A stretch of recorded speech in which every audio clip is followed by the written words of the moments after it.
إلهي سبحانه وتعالى وحكسي في نبينا محمد عليه الصلاة والسلام أو شيء إنه يهي كمدرين إنه كدينا تصالح إنه كديجانه لقد كان لكم في رسول الله أسوة حسنة وحي إلهي كسي في إنه ها مدت كفر ولا جوردن كان الربو كوانية حمانة نوعية دوردن يأمرهم بالمعروف وينهاهم عن المنكر وصفات كية المامه نبي محمد إلهي والشاقي وناقا يوفريا حمانة نواكريبية إلهي سبحانه وتعالى مركلة وناقا اللي يسفر حمانة الله يسكريبه وحاو كدري صفات كمؤمنين تأمو قشد بضن والمؤمنون والمؤمنات بعضهم أولياء بعض يأمرون بالمعروف وينهون عن المنكر ومنين تواك وحكتا وإيمانك ولا ليه وناقا يسلتش عليهن سماها ييدد كفران حمانتنا ويكربان بولي إلهي سبحانه وتعالى وحيتاسي موجينيسا قفكو إنو حمانتا كدام قادو وناقا إن للسميين وجعلادا مربا وحي اللي كانيسا إيمانكيسو انتو الليقيهاي يكودايشada uu Nabi Maxamed ku dayanaya عليه الصلاة والسلام heerka iyo darajada ay gaarsiisan tahay qofka iimaankiisu uu quwoobo ee uu noqdo mid xoog badan wanaag faristiisa iyo xumaan reebistiisa ayaa badata qofka hadduu iimaankiisu daciifana dan kama laha ilaahay illa adeeciyo in la caasiyo inay dadku xumaan sameeyaan iyo inay wanaag sameeyaan in laga tago wanaag farista iyo xumaan reebista ilaahay waxa uu ku daray sifaadka munaafiqiinta aanu qalbigoodaba iimaan ku jirin ee u muuqashada badan faqala allah subhanahu المنافقون والمنافقات بعضهم من بعض يأمرون بالمنكر وينهون عن المعروف إلهي سبحانه وتعالى وحط المام حتى يقوين عن الداعات الصهاين وحكت النمو نبي هي استعيل إنانو كدحين وناقل يكفر إلهيين حمان بيدت كفران وناقل ندتك ويكريبان ويكوانيان أيها العبد المسلم وحلقا يا بين هذا وتشعشهاي إنه إلهي حولك سين لها صدقة ليسته وأجر كودا الله كل أنت يوم القيامة وأتكفر أحده وحد وقاتا إن أدنغان كرتمت صدقة لبح بدون مال أديقون هو حولا بحن وحيابات تاكوسا عليكو فضيني وحكمدا إن أدتك ونا قفرتو ودحمان تكربتو ونا كستو دتك أدفرتو والصدقة حمان كستو أدكربتانا والصدقة وفي صحيح مسلم أن النبي عليه الصلاة والسلام قال وأمر بالمعروف ونهي عن المنكر صدقة وناقدتك لفره يا حمال الربا والصدقة أيها العبد المسلم أسبابته هو وين إلهي الدومها وقدم بدافة قارهان وكدافة الصغائر تيدن بيضا يرير وحاكم إذا إنو كشقيا الدونك وناقباهن تي حمال ريبسته ومضوه إنا يقول الدنيا مذا خرب قاران أسبابته هو وين إلهي سبحانه وتعالى وشاقه وحاكم إذا إنا نقضان كوا وناقا يسفر يحماهنا يسكريبية ولتكن منكم أمة يدعون إلى الخير ويأمرون بالمعروف وينهون عن المنكر وأولئك هم المفلحون أيها المسلمون عباد الله حمانتو دمانتيد بوين تاي مركا لايغو الله اي كعريسينيسي امركيسي لغو خلافيو لكن ويسي كلا واوين تاي حمانتا نوعيدا ودرا waxaa kamida xumaanta dadka ka dhex muuqata qofka sameynaya oo la soo banbaxo aanu qarsan aanu la xishoon laba sababood ba xumaantaasi kuwa dadku ay qarsadaan way uga daran tahay sababta koowaad waxay tahay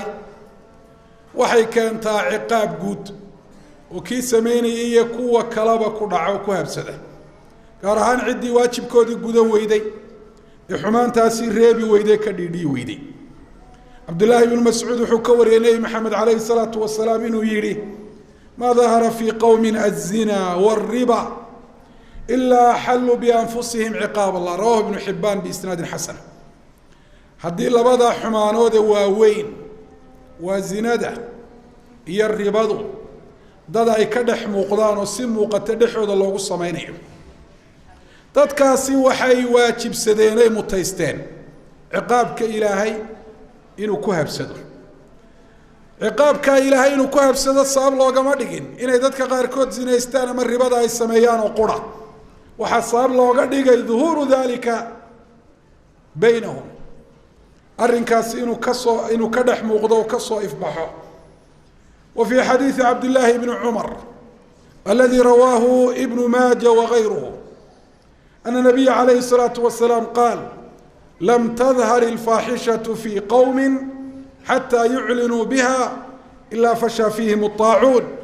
والأوجاع التي لم تكن مضت في أسلافهم الذين مضوا. dadka haddii faaxishada iyo xumaantu zinada iyo wixii la halmaala ay ka dhex muuqdaan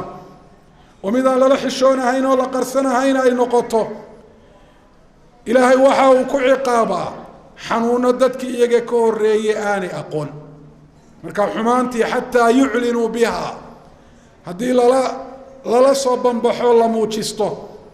xanuunada iyo masaa'ibta iyo dhibaatooyinkaasay sabab u noqonaysaa. sababta labaad ee xumaanta dadka ka dhex muuqata ay uga daran tahay ta dadka qaarkood si qarsoon ay u sameynayaan waxay tahay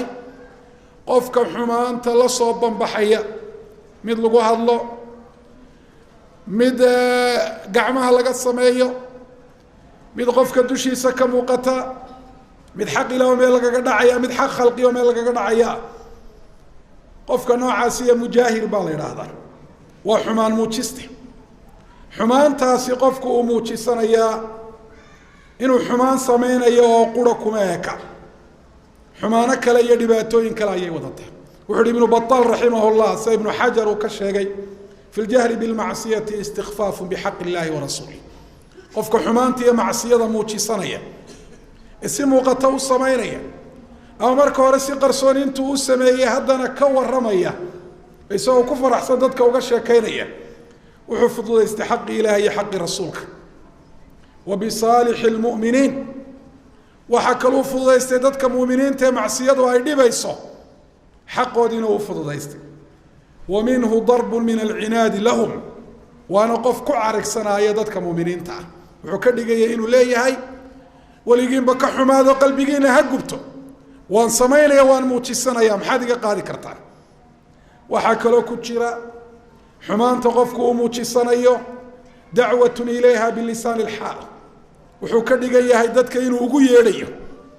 waayo dadka qaarkood buu iimaankoodu daciif yahay, shakhsiyadooda iyo damiirkooduna uu hooseeya, oo dhaqankoodu uu yahay imaca wax kastoo cidii ay samaysaba inay kaga daydaan oo ay ka daba sameeyaan. marka dad baa waxaa in loogu yeedho xumaanta ugu filan in si muuqata dhexdooda loogu sameeyo oo qura. walihaada buu nabigu uhi kullu ummatii mucaafa ila almujaahiriin, rawahu lbukhaari muslim. ummadaydo dhan waa la cafinayaa kuwa xumaanta muujista mooyaane. sidaas ayaa xumaanta dadka ka dhex muuqata ee la muujisanaya ay uga daran tahay ta dadka qaarkood si qarsoon ay u samaynayaan. nacuudu billahi min munkaraati الأخلاق والأعمال. أقول قولي هذا واستغفر الله لي ولكم. الحمد لله رب العالمين، ثم الصلاة والسلام على عبد الله ورسوله. أيها المسلمون عباد الله، حمانا بدن باتشيرو السوقيدين ما أنت كم موقضة. حمانا سوى حكم إذا غشكة وقفك ضدك شيء وإيبنا أيه وناقي سين وأموتشيه أفيارك بين وأموتشيه. حمانتي سنين كقرية. xumaanahaasi waxaa ka mid a cayda uu nebigu uhi sibaabu lmuslimi fusuuq wa qitaaluhu kufrun. waxaa ka mid a nacdasha. xumaanahaasi waxaa ka mid a heesaha muusiga wata ee gawaadhida qaarkood ka soo baxaya ee dadka dhegooda soo gaadhaya ama ka shidan goobaha ganacsi ama meelo kaleba. xumaanahaasi waxaa ka mid a tabaruju nisaa fi laswaaq, inay dumarku bilaa xijaab suuqyada ugu baxaan. xumaanahaasi waxaa ka mid ah ikhtilaatu rijaali binnisaa, ragga iyo dumarka aan maxram iyo xaastoona isu ahayn inay isdhex galaan suuqyada goobaha caafimaadka goobaha waxbarasho gaadiidka caamka guud ee dadku ay wada raacaan xumaanahaasi waxaa ka mid a dhaarta ilaahay cid aan ahayn lagu dhaarto oo rasuulku shirki uu ku sheegay waxaa ka mid oo kuwa waaweyna dadka qaarkood inaad ka maqasho iyagoo dad dhintay baryaaya ilaahay cid aan ahayn iyagoo weydiisanay wax ilaahay inuu bixin karo waxaa ka mid a dadka qaarkood inay aflagaada u quudhaan allaha abuuray rasuulkii qiimaha badnaa ee ilaahay u soo diray si ay adduuniya aakhiraba u badbaadaan diinta islaamka ee dantoodu ay ku jirta adduuniya aakhiraba xumaanaha noocaasi ah dadka in fara badan oon samaynahayn waajib ay ka gaabiyeen baa jira waajibkaas waa maxay waa in dadka xumaanta samaynaya ay ka reebaan waxa war ilaahay ka baqo iska daa dadka gaar ahaan muujisanaya dadka xuquuqda ilaahay dayacaya ee ogyiin taariku salaad inay yihiin inay wanaaga faraan wadaan war ilaahay ka baqo salaada tuko wanaagyada kalena waa sidaas oo kale salaadu waa tusaale une waxaad moodaa dadkeena in badan oo kamid inay aamineen wanaagga in la isfaro xumaanta in la iska reebaa inay tahay shaqo cid gaara loo diray waa arrin qof kasta oo muumina loo diray oo ummadda nebi maxamed ka mid ah man raa minkum munkaran falyughayiru biyadi fain lam yastatic fabilisaani fain lam yastatic fabiqalbi wadalika adcafu liimaan mid kastoo idinka mida oo xumaan arka xumaantaasi ha baabi'iyo gacantiisa ha ku baabi'iyo hadduu awood u leeyahay taladiisana ay hoos timaado munkarka cidda meesha lagu sameynaya ama cidda samaynaysa haddaanu awoodinna afka ha ka hadlo war xumaanta iska daayo ilaahay ka baqda ha yidhaahdo haddaanu intaa awoodin oo dhibaato taa ka weyn uu ka baqayana xumaanta qalbiga ha ka naco meesha lagu sameynaya ha iskaga tago waa sifo ay muuminiintu leeyihin sidaynu hore u sheegnay shardi uma aha inaad dadka wanaagga farto ama xumaanta aad ka reebto inaad caalim tahay ama sheekhaa tahay inaad muumin tahay baa kugu waajibinaysa isla markaana aad garanayso waxaan la sameynaya inuu xumaan yahay waxaan la dayacee laga tegayna inuu yahay wax wanaagsan oo kamida xuquuqda iyo farallada ilaahay kitaabkiisa uu ku waajibiyey ama calaa lisaani rasuulihi sala allahu calayhi wasalam ayuha almuslimuuna cibaad allah xumaanta suuqyada iyo goobaha muuqda lagu sameynayo kuwan sheega ay tusaalayaal u yihiin haddii aynu ka aamusno shaydaanka iyo dadka samaynaya dabada uu ka riixayaaba way soo dhiiranayaan maalinta ka dambaysana way sii badanaysaa haddii se qof waliba waajibkaasi uu guto isagoo ku ixtisaabayo ilaahay ajir kaga doonaya dadku waa dad muslimiina oo qalbigooda iimaan ku jiro waanadu way anfacaysaa ugu yaraan markuu qof waliba la hadlo qofkii xumaanta ku hadlaya ama sameynaya muujisanayay qofku wuu xishoonaya oo ugu yaraan xumaantii si qarsoon oo hoose ayuu u samaynaya waad ogtihiin in la caayo ilaahay rasuulka calayhi salaatu wasalaam iyo diin ulislaam dalkeenna siday ku ahaan jirtay maanta ilaahay baa mahaddeeda leh aada bay u yaraatay waxyaabaha sababta u noqdayna waxaa ka mida wacyigelinta culimada iyo hay-at lamr bilmacruuf anahyi can ilmunkar guddida wanaag farista iyo xumaan reebista oo arrintaasi aada uga shaqaysay oo maanta halkii qofka caaya ilaahay ama rasuulka ama diin ulislaam isagu uu soo indha caddaan jiro o odhan jiray maxaa kaa galay mataadaan caay ma diintaadaan caay maanta ugu yaraan marka la idhaha alamr bilmacruufkii baan u yeedhaynaa uu dhuumanaya oo cararaya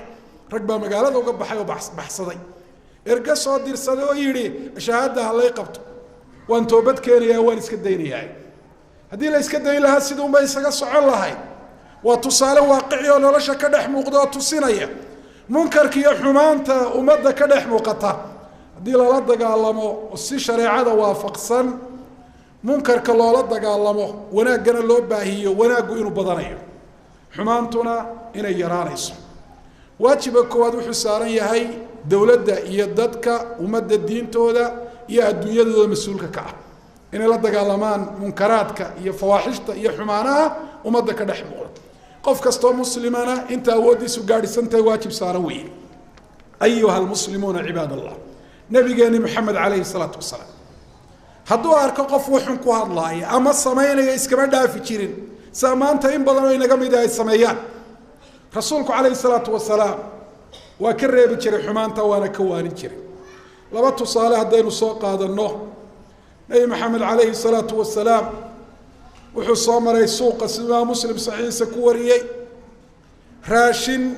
tuula oo meel tuulan oo inuu iibinayo gacanta geli nabigu cidna ma basaasi jirin laakiin calaamadaha ka muuqda tusinaya xagga hoose iyo xagga sare inaan isku mid ahayn gacantii rasuulku qoyaan bay gaadhay ninkii iibinayay buu rasuulku tusoo u yidhi waraa maxay waxani wuxuu yidhi asaabatu samaa yaa rasuul allah roob baa helay oo ku daay rasuulkii ilaahayow faqaala afalaa jacaltahu fawqa aطacaam xataa yaraahu nnaas warka qoyaan miyaa dusha soo maris dadku si ay u arkaan oo kii qoyaan ku iibsanaya uu ku iibsado kii kalena uu iska daayo man gasha falaysa minii rasuulku wuxuu yihi calayhi salaatu wasalaam qofka shayga xumaantiisa dadka ka qariya wanaaggiisana u muujiyaa dayru aniga iga yahay wuxuu rasuulku calayhi salaatu wasalaam mar kale soo maray gabadh ilmo yar oo ay dhashay oo dhintay qabrigiisii ka dulooyeysa nebigu iskamu dhaafin rasuulku calayhi salaatu wasalaam wuxuu yihi ittaqi llaha wasbirii rawaahu lbukhaari wa muslim gabadha ilaahay ka baqo sabir qabrigana iskaga dultag qayladan iyo wahintanna iska daa gurigaaga ku noqo bal ka warrama haddii shaqada aynu wada qaban lahayn inta awoodeenna iyo aqoonteennu ay gaadhiisan tahay ilaahay diintiisu kor bay noqon lahayd afcaasha iyo aqwaasha ilaahay raalli gelinaysaa dhexdeedna ku badan lahayd inta xune ilaahay ka cadhaysiinaysa ee baraka la-aan sabab u noqonaysaana way yaraan lahayd waxay noqon lahayn jiil iyo ummad la mida amaba se la sifa ah